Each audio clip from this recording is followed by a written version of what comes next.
এই পাকা আমের সিজনে ভাইরাল এই ম্যাঙ্গো কুলফি রেসিপিটি না বানালেই না। এত মজা, আর 1 চামচ খেলেই পরান একদম ঠান্ডা হয়ে যায়। সো চলেন আপনাদের সাথে শেয়ার করি কিভাবে বানালাম। প্রথমেই একটা প্যানে 2 কাপ লিকুইড দুধ দিয়ে দিচ্ছি, আর এখন আমরা বানাবো ভিতরের কুলফিটা।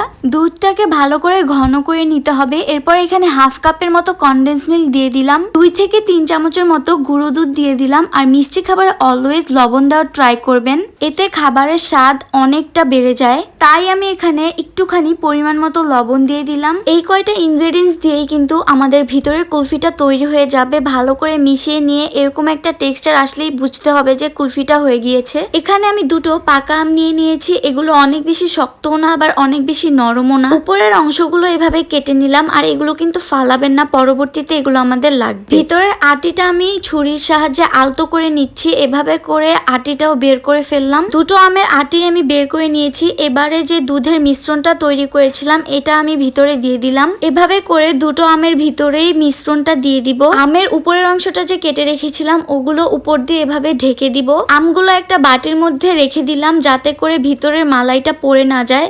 এবারে আমরা এটাকে ডিপ ফ্রিজ করে নিব 8 থেকে 12 ঘন্টার মতো। আমি আমগুলো ওভারনাইট রেখে দিয়েছিলাম, আর অ্যাজ ইউ ক্যান সি আমগুলো কিন্তু একদম ফ্রিজ হয়ে গিয়েছে। আমের সাইডের অংশগুলো কেটে ফেলে দিয়েছি, আর ভিতরের অংশটা আমি এভাবে স্লাইস করে কেটে নিয়েছি।